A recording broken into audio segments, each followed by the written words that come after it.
everyone, welcome back to Let's Talk Physical Media. I am your host, John, and this is the weekly physical media news show where you guessed it, we talk about all the news in the world of physical media and sometimes just regular old film. And it was a pretty busy week in the world of physical media. Coming in today, the day I'm filming, Friday, Arrow Video has decided to announce their June 2025 releases, and a lot of big releases are in there. We already knew that The Good, the Bad, and the Ugly, the end of the Dollars trilogy, was going to be coming to 4K Blu-ray that very day, with the first film coming out this April, the second film coming out in May, and The Good, the Bad, the Ugly, probably the most famous film of the Dollars trilogy, coming to 4K Blu-ray in June. The other big announcements are The Taking of Pelham 1, 2, 3 will be coming to 4K Blu-ray, not the Tony Scott remake, the original one from the 1970s. A very influential 70s thriller. Features a great cast. It's very influential on Quentin Tarantino. This is where he got the idea to do the colors for the names of the heist members in Reservoir Dogs, so it's a very influential film there. Here in the United States, Kino Lorber had already released this on 4K Blu-ray, so I imagine the scan will be exactly the same. This is a UK release, so more than likely, it'll probably be a little bit better if I had to guess. Usually, Arrow Video goes over it and, cleans up any of the issues that were already here in the United States. We've seen this with The Silence of the Lambs and Inglourious Basterds, so really happy to see that getting a 4K Blu-ray release for the people in the UK who don't have that one yet. And speaking of movies that already have a United States release that haven't been released on 4K Blu-ray in the United Kingdom and Region B, those also include Witness, which you can see right here was already released by Arrow Video here in the United States, so I guess they worked out their rights issues. You can actually check out my review for this 4K Blu-ray right here on the channel if you have some interest in grabbing that in June. I thought it was a very good 4K Blu-ray, but it does have some flaws. And then, I think this is the greatest physical media piece in my entire collection. That is the Roadhouse Vinegar Syndrome 4K Blu-ray. And now Arrow Video will be releasing their own version of this. Looks like it's going to be the same scan and a lot of the same extras. I didn't notice any exclusive extras in there, but I did say that this is one of the best transfers that I've ever seen. Roadhouse is one of my favorite films of the 1980s. The movie, it's a cheesy masterpiece. It's basically a Western. Dalton is the greatest bouncer, the greatest cooler of all time. He's got to save not just the Double Deuce, but he's also got to save an entire town. Luckily for these people, this guy can rip throats out. And I just absolutely love this movie. It's not a cinematic masterpiece or anything, but it's an absolute blast. One of the best films of the 1980s. And if it's anything like this, which it looks like it's going to be, people are going to be loving that 4K Blu-ray when it comes out in June. And then what about the stuff that, here in the United States and in Region B, we all are going to be getting?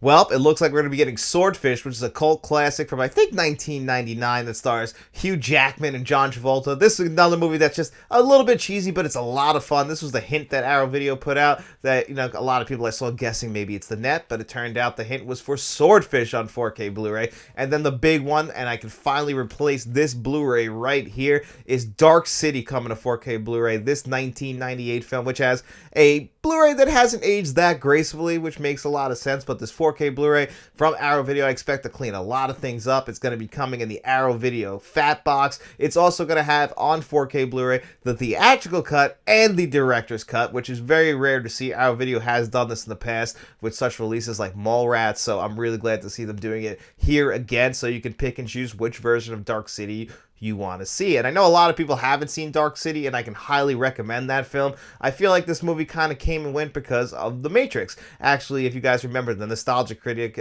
his video about Dark City basically talks about how a lot of elements of The Matrix are in Dark City, but because The Matrix was the bigger budget, more high-profiled film, and obviously is considered one of the greatest films of all time from 1999, of course, Dark City unfortunately got lost in the shuffle when overall it is also a fantastic film, so I can't wait for that to be coming to 4K Blu-ray in June as well. And then there was also one other announcement in there from Arrow Video. The Invisible Swordsman is going to be coming to Blu-ray. I haven't seen that film, so I can't really comment too much on it, but if you know that film, it is going to be getting a new Blu-ray release in June as well. And then the other big announcement this week, which could have led off any other week, is that the Sean Connery collection is going to be coming to 4K Blu-ray for James Bond 007. I actually happen to have the previously released James Bond Sean Connery collection right here, which are just Blu-rays. They split it up into 2 packs. It sounds like this is going to be one big, nice 4K Blu-ray pack where it's going to have, I think it said library steelbook casing, and then a standard edition as well.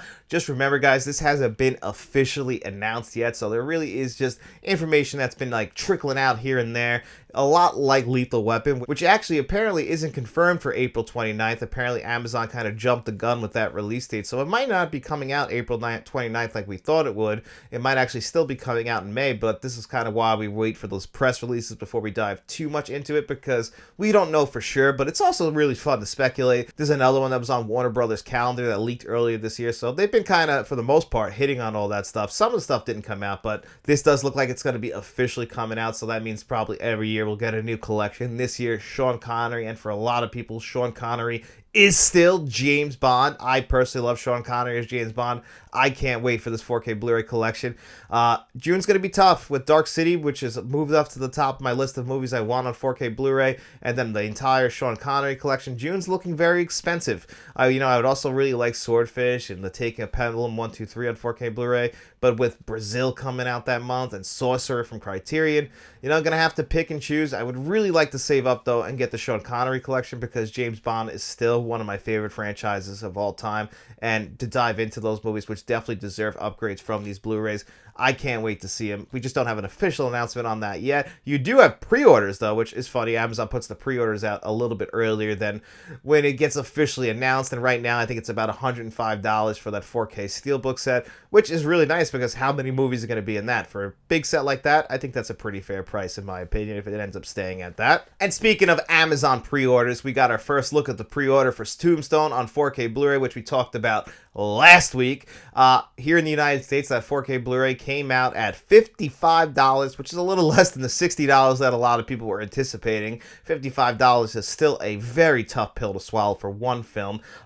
Just one thing, though, that's a little bit strange about this. That's our only option here in the United States, is that 4K Steelbook. That's all we're getting. While in the UK and Region B, they're going to be getting it in a standard edition as well for a much cheaper price. I think it was like 35 euros for the Steelbook and like 30 euros for the regular 4K standard edition, where here in the United States, that's it. We just got this on 4K Steelbook at a very high price. Orbit DVD and the Atomic Movie Store actually had it up for about $40, which if you buy it from them, you're locked in on that price. And then with shipping, it came out to about $50 anyway. So even though they sold out really fast, I was able to actually get one in my cart at one point. And I was like, I don't know. I think I'm going to stick with my Amazon pre-order, because if it ends up dropping down to that $40 price, at least I have the free shipping and handling because I pay for Amazon Prime. But $40 I still think is a little bit too high for one 4K Steelbook, but at least that's only about $5 above what a regular 4K Steelbook costs now. I just wish that here in the United States we got that standard edition. This is the exact same thing that Disney did to the United States with Willow.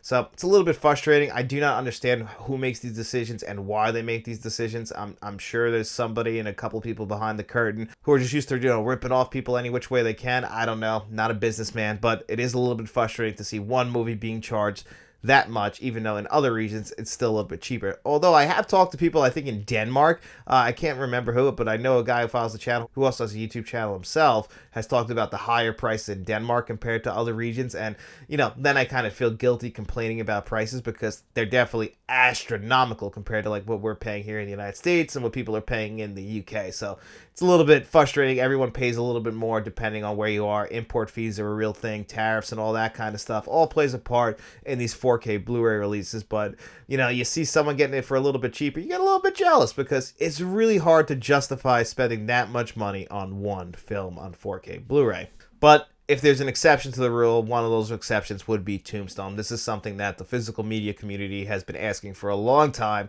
It's just that it's kind of one of those situations where you got to put your money where your mouth is. If we speak with our wallets and don't buy it, we could end up not getting all the other films that Disney has like locked behind the door, locked in the vault over there, like Fight Club and Con Air, which we already know has a new 4K transfer.